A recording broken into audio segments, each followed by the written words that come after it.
We'll wait a couple more minutes before we get started, just to give everybody time to get in and get settled.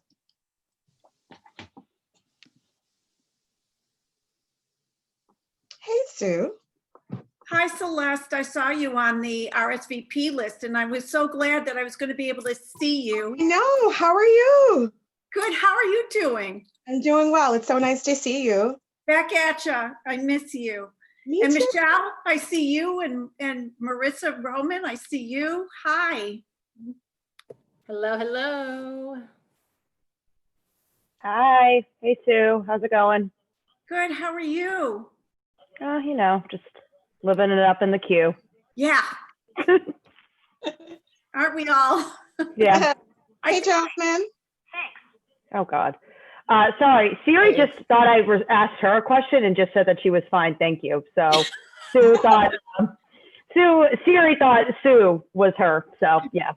Just was looking down at my watch. I was like, okay, that's weird. We're all in the same place.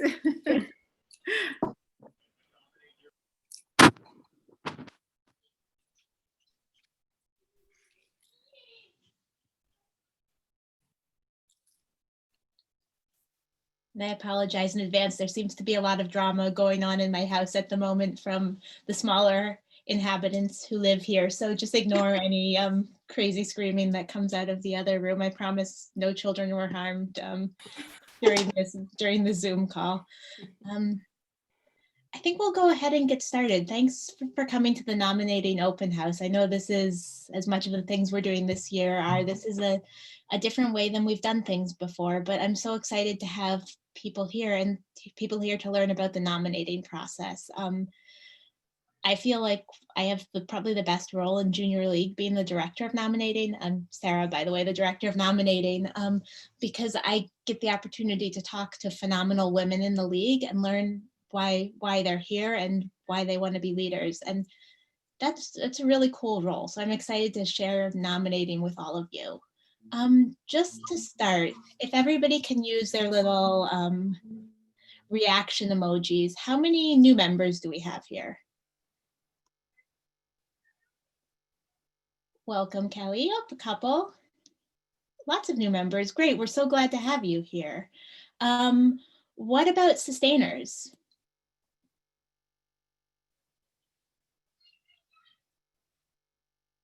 Women who've been in the league for 1 to 3 years.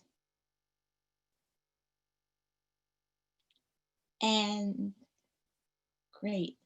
And 3 to 5 years.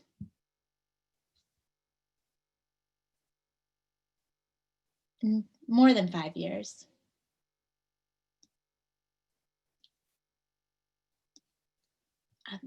Awesome. So I'm really excited to have the league well represented here. And I think this speaks to that you can become involved in leadership at any stage in your league career.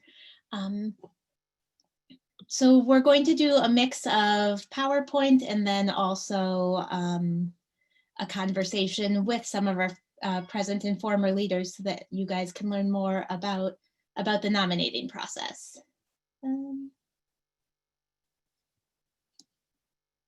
Shannon, am I able to share my screen? Oh, yep, sorry. Yep, you should be able to.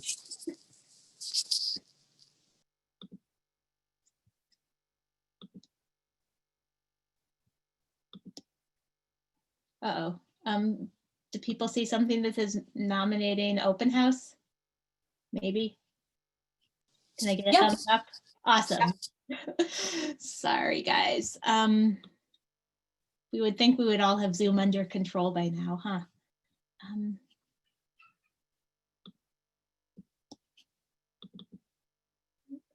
And is it full screen? No.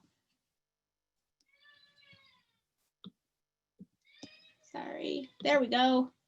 Nominating open house. Success. So we'll start with the mission statement that the Junior League of Boston is an organization of women committed to promoting volunteerism, developing the potential of women, and improving communities through effective action and leadership of trained volunteers. Its purpose is exclusively educational and charitable. I think when we talk about leadership, it's really important to think about why we're here as a league and where we've come from. And we have a really strong history of phenomenal women. So Boston is the second oldest junior league in the country. And we date back to the 1800s. And from the beginning, members went from being socially active in a sewing circle to being social activists, something that we still see today. By 1912, the Junior League of Boston had 162 members and worked in 55 organizations. I think that's just phenomenal that we were touching so many people that early in our league career. And some of the notable women who've come from the Junior League, and this is such a small list, were Shirley Temple, Julia Child, Katharine Hepburn, Barbara Bush, and Margaret Hamilton. So we have a strong line of women leaders before us. We're going to do a quick round of nominating fact versus fiction. I will give a statement and then ask you if it's fact or fiction. If it's fact, I want you to give me a thumbs up. So in order to participate in nominating, you must be either an active member or a sustaining member of Junior League. Is that fact, thumbs up, or fiction? Don't do any little thummy thing.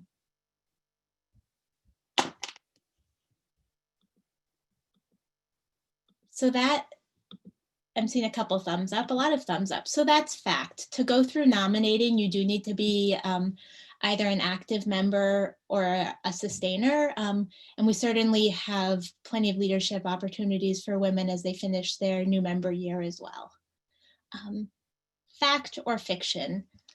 This period when applications are open right now from October 1st through the 31st is the only opportunity you will have this year to apply for a slated leadership role. Is that fact or fiction?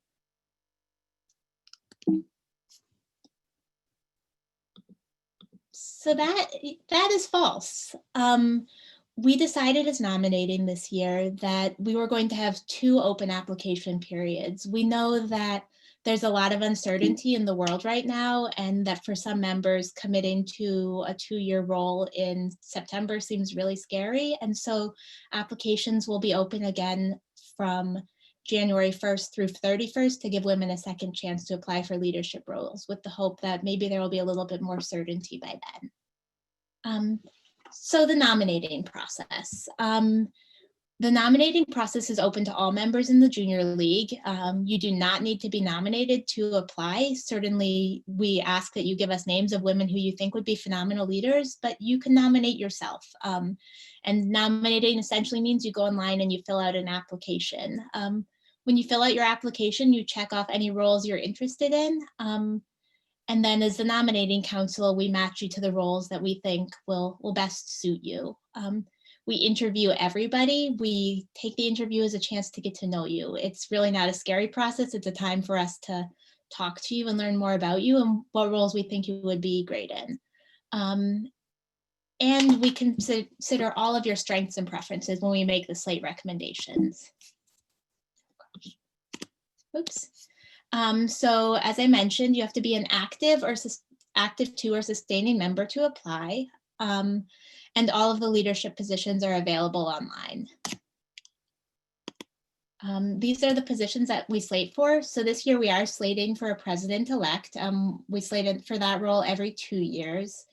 And then we slate for the entire board of directors, the executive management team, and then the members of the nominating council and the new member program manager, which don't serve on the board of directors or the EMT. And there's descriptions of all of these roles online. I'm also happy to answer more questions. So applications are now open. They're open through the end of the month. And then we'll be open again from January 1st to 31st. We tentatively plan on interviewing people starting around December and probably lasting through February. And then we'll announce the slate in March. So to access the leadership application, there's been a link in the Buzz that has gone out every week for like the last month, and that's the link we think is working best right now. You can also answer it, fill it out from the leadership opportunities section on your member homepage, but we're having issues with that link at the moment. So I would suggest using the link that's in the buzz, or I'm happy to email you a link as well. So that was the boring stuff. Now it's my pleasure to welcome a phenomenal panel of women to talk more about their leadership experiences and why they've continued in leadership throughout their career in the league. So I'm happy to welcome Michelle Lentz, Celeste Scott Walker, Jasmine Howard, Lindsay Hoffman, and Marissa Roman. And then Sue O'Brien is here, and I may pick her brain for some of the questions as well. So let me exit full screen. Uh-oh.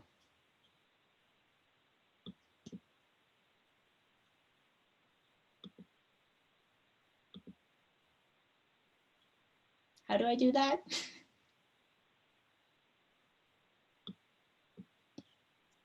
Are you trying to stop sharing your screen? Yes. There should be something at the top, I believe. Oh dear. Deborah, you should be able to go all the way Yes, up to I'm the good. top. There, you got it? Okay. Yes, and Celeste, I have to say I have a huge amount more empathy for you at the board meeting now.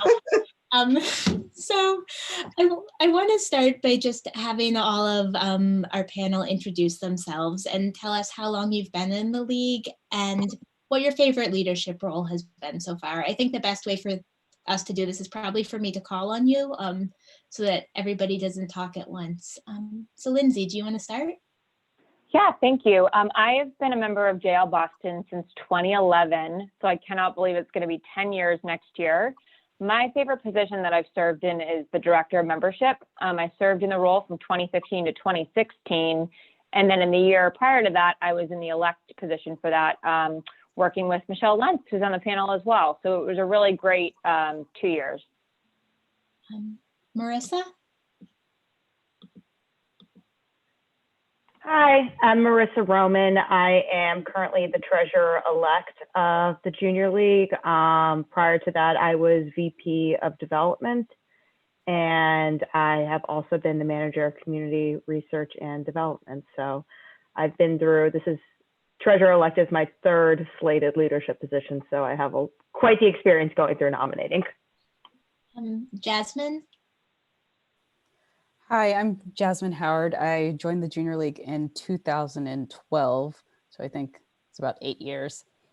And my, favorite leadership position was 2019 to 2020. I served as the VP of Community. Michelle? Hi, everyone. Michelle Lentz. I'm a former leader, just immediate past president. I joined the league in 2002 in San Antonio, Texas. So I think I'm actually in my 19th year of active service, going for 20 before I go sustainer. And you know, it's tough when you told us the question about what your favorite leadership role. I know I'm probably supposed to say president, but I actually think transfer manager or membership director with Lindsay. Those were really great years. The membership years were just so memorable. I'll leave it at that. They were great. So yeah, but I love them all. Celeste? Hi, everyone. Celeste Scott Walker. I'm currently our secretary. I have been in the league since 2013, so about 7 years now. I'm kind of like Michelle.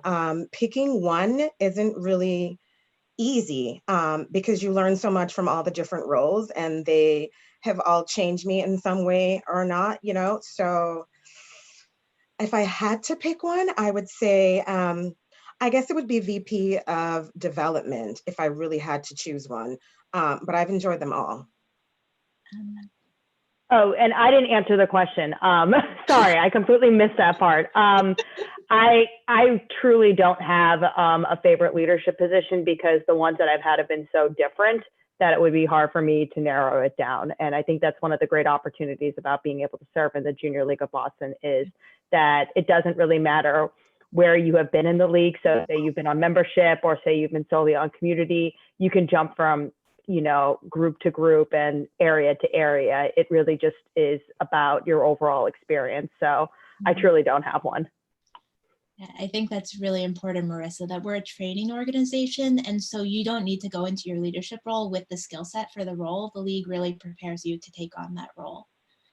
So next I want to ask what what surprised you most when you took on a leadership role? Celeste. Okay, sure. Thanks. Let's see. I think the most surprising thing for me is the fact that, so we say a lot of things like, okay, you don't have to have the skill set to take on the role. There's lots of help. I come from, this very women-centric organization. I've went to a women's college. I love like building frameworks and foundations while, seeking opportunities to affect support and change. And what I have to say is that the Junior League of Boston is one of the most supportive organizations I've worked in. So if you're hesitant about taking on a role, or you're not sure that you have the skills, or maybe even the amount of time, or whatever that hang up is, I would say put it to the side, because these women who stand with you, they truly do stand with you. So depending on where you are, things come up in your life. We all have, things that happen in our life. They're there to support you, and they will pick up, if you need a little assistance here or there, they're there for that. So I would have to say that if you have any hesitation at all, don't worry about it. Yeah, I agree. Lindsay, do you have any thoughts? Yeah, I'll go back to my favorite position, director of membership. I think what surprised me most was how much I developed as a leader in the year that I served in that role. I gained experience managing our membership budget and tracking our spending every month. I gained experience managing 10 women on the council, and how to run an efficient meeting. And it just, now looking back, I think that's where I gained a lot of skills that I wasn't necessarily expecting, that have translated into my, grad school life and now my professional life. So I think that was an added benefit. In addition to serving the league, I felt like I was able to develop quite a bit as a professional. Yeah, I think that's really important, that so many of our experiences we get in leadership translate to the real world. Michelle? Yeah, I will really echo what Lindsay was saying. I think I knew I was going to learn a lot and grow a lot in leadership, but I think I underestimated truly how much I would grow and learn and experience. I think every role challenged me in different ways and in new ways, and I was able to bring forward skills I had, but then also develop new skills. I think between particularly when I was VP of, or at that time I was director of fund development, and then president-elect and president. It was just contract negotiations, legal, with me, and when I was in the president's role, commercial real estate management, being a landlord for our tenant downstairs, and really always continuing to develop those skills and things that I'm in marketing. I do contracts, but at high level, very basic stuff, never to this level that you do when you're representing a large organization, a business. And so I would say that was what was most surprising as well. I knew I would learn and grow. The amount of growth and things that I were taught and learned were exponential. It was amazing. Jasmine? Yeah, I would say for me, when I came into VP of Community, I didn't have an elect year. So coming in, I was a bit nervous. And I think the EMT group, we meet monthly, and I was able to get up to speed on what everyone had sort of already been working towards. But I was also able to sit down with Tracy, who was the executive vice president at the time, and everyone was really supportive of getting me up to speed. So once sort of the summer hit, I knew what I needed to do. I was ready to go. So I really echoed the support aspect. I think that was by far more than I thought coming in, and it was extremely helpful. Mm-hmm. Marissa? Sorry, could you repeat the question? I keep just one other thing. There's this fly that keeps like circling my computer, and I'm trying really hard. I keep turning off my video because I wanted to kill it, and it's not going well. So sorry, been preoccupied with that. That's okay. No, what surprised you about taking on a leadership role or being in a leadership role? I think what surprised me is the amount of knowledge that you get to learn about the league in more ways than one. I know Michelle touched on areas that she got to experience as president, but as when I was VP of development, there was just so many ins and outs of junior league fundraising that I didn't know about that I was able to experience. And similar to Michelle, there's a lot of contract negotiation that's involved with VP of development and working with different vendors and trying to remember all the ins and outs of basically fundraising for a nonprofit. It's completely different from any other sort of fundraising that you would do for another institution. So I think it gives you a lot of experiences that not only you can use to grow your experience and I guess league career, but also your professional career as well. So a bunch of you kind of touched on how your leadership role has helped you to grow professionally outside of the league. And I'm wondering if any of you would like to talk more about that. And maybe I'll let you just speak for yourselves instead of me awkwardly calling on you. Well, Unless I can you don't talk, and then I'll call on you.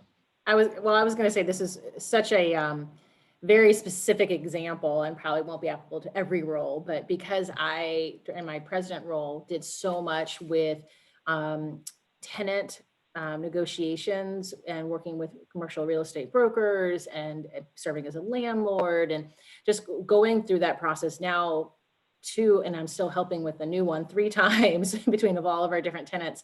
I actually was able to help advise my company when we were negotiating and renewing our lease for our office space. So I was able to kind of provide some, hey, I've been on the other shoe, I've been on the landlord side, and here's probably what's happening right now, and here's some things that's going on in the market. And so I was able to kind of help be an advisor for that process. So.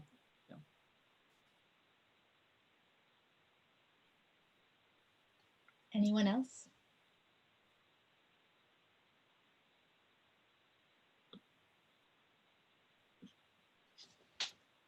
And Michelle, I'll echo what all of you have said, that since taking on leadership roles within the league, I think especially I was secretary before director of nominating, and I've seen, and my colleagues have seen me take on more leadership roles at work that I wouldn't have felt comfortable enough to put myself out for. But because of the confidence I've gained as a leader in the league, I've felt more confident taking on leadership challenges at work. So I know it sounds super hokey, but I think it's a real thing that we hear again and again from women, that the league is a training organization that helps you throughout your life. So the next question I want to ask is, what would you tell someone who's considering applying for leadership? And Sue, I'm going to pick on you for this one. I know you've given good advice in the past for what you would tell somebody. So my favorite thing to say is you should jump in with both feet first and say yes to whatever your schedule can accommodate. Don't say yes to stuff that you know that you can't do. If you're going to be, if your job is going to send you abroad for 6 months, don't sign up for something that you have to be on site for. I mean, that's obvious. But otherwise, just jump in with both feet first. It's incredibly gratifying in a ton of ways. So that's my favorite thing to say. I also like your be sticky. Okay, so that sticky speech, who would think that? I know, 3 years later. With people. So I still have it word for word too. I saved it. So my sticky speech basically was, I have some rear view vision because I've been in the junior league for longer than 20 years. And on pain of death, well, I'll tell you exactly how long.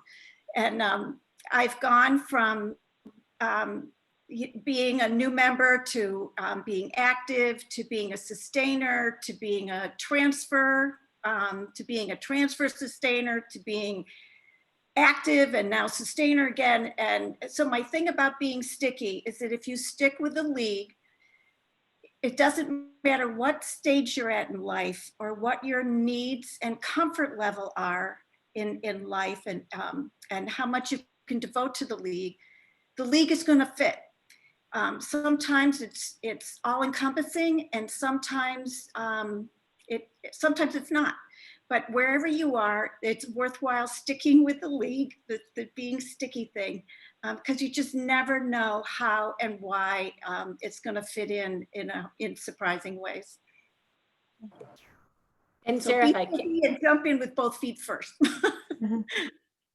and Sarah, if you don't mind me jumping in, I'd love to echo what Sarah, Sue said about jumping in and saying yes to what you can.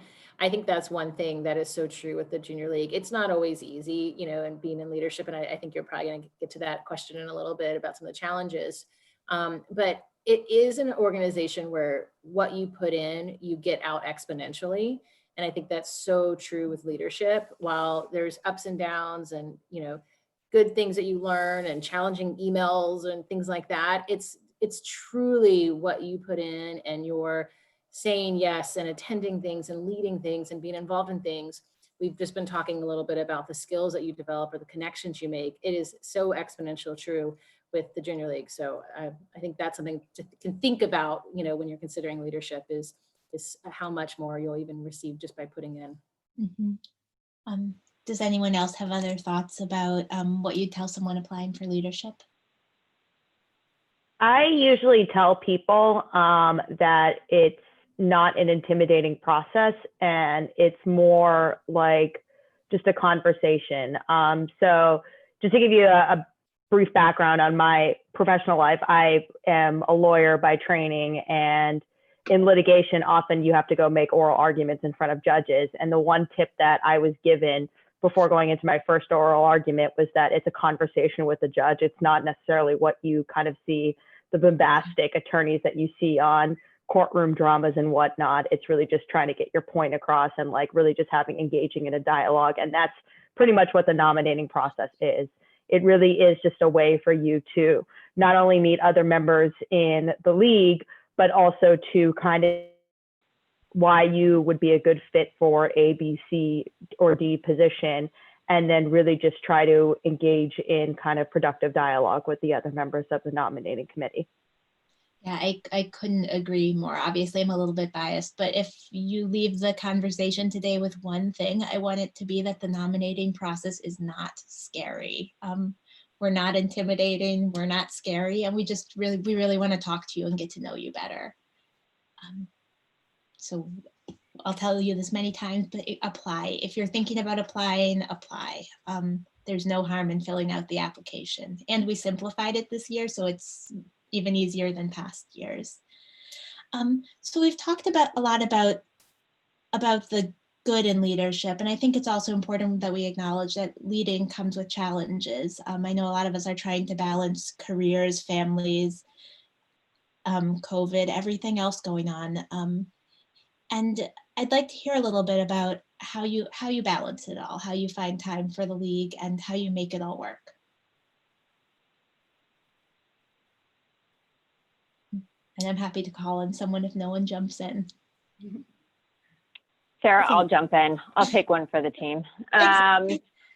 I would say the year that I served in my director role, and I also should have mentioned, I now am fortunate enough to serve in my first year out of the 2 years on the board of directors. So it's great to be back in a leadership role. And I did mean to share that earlier. When I was serving as director of membership, I lived in the city, but I worked out in Framingham. And so finding, it was really difficult to make that like traditional 6:15, 6:30 start time, just with the Mass Pike traffic situation. Like if there was a Red Sox game, all bets were off. And so what I found was if I was really transparent with my counsel about work, and I asked them to be it with me, we figured out what worked best for everybody. So if we had to do a 6:30 start time for our meeting, the woman who served as my elect would kick off the meeting and, start it for the first 20 minutes until I got there. Or, it was difficult for me to do emails during the workday, but I would catch up on them at night. So I would always just, if you're open and honest and transparent with folks, everyone has different stuff going on. So people are willing to work with you. And I think it's been brought up tonight, but, the league meets you where you are. People have different obligations, whether it's family or professional. So just we're all human. So I always say, just be honest with everybody. And that's a great part about the league. Everybody, you know, if there's a week you can't give and someone else can, then there's going to be an opportunity where you can give and that person can't. So it's all about finding balance. Jasmine? Yeah, I agree with everything Lindsay said. The other thing that I really found helpful in terms of balancing, so I'm an attorney. I also sit on a board for a community health center and serve as a program coordinator for a high school rowing team. So I'm very much scheduled out. And the thing that I really like about leadership is, one, you can obviously pre-screen the dates against things that work for you. So it's just a slight advantage there. But the other thing that I personally find very helpful is you end up with a council and you talk to people about their strengths. We had someone on our council who had just had a baby. She's like, I'm not going to be able to make the meetings in person. So we always had a call in or Zoom option. But also with that, she said, I have a big chunk of time during the day. So I knew that was someone I could, if we needed something to be done, I could sort of delegate those things to her. Sorry, my dog has decided to join in as well. But that's really, I think, being okay delegating things is definitely great. But then also just using your schedule, figuring out what works for you, and then bringing the group in that way. So I knew places where I needed flexibility. So in return, I wanted to make sure my council had flexibility as well. And I think as long as you're, as Lindsay was saying, sort of upfront with everyone about what the expectation is, but open communication in terms of where your limitations are, people are really happy to sort of meet you halfway because they know if they have something come up, you're willing to help them as well. Mm-hmm. Yeah, I couldn't agree more. Anybody else?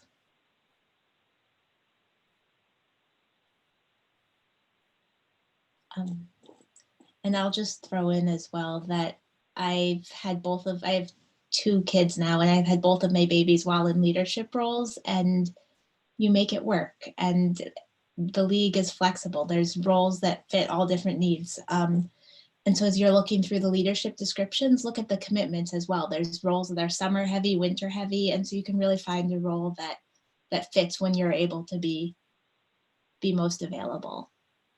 So this is a question for especially the women who've been leaders with COVID. You know, it's been a really uncertain time as a leader, and I'd like to hear how your leadership style has kind of changed and just talk more about leading during this time.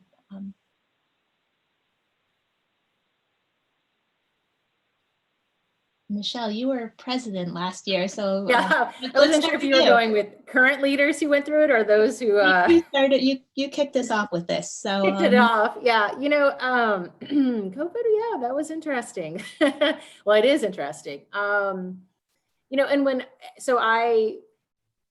those who don't know, I completed my tenure back at the end of June. So I was really in the early days of COVID from, you know, March, even a little bit of talking in February through June, and everything was just so unknown. So I think the thing that really got us through was kind of banding together with your fellow leaders. And there was kind of the board of directors, particularly for my role and who I was collaborating with. We got really, really tight, and we were in really good lockstep communication with one another.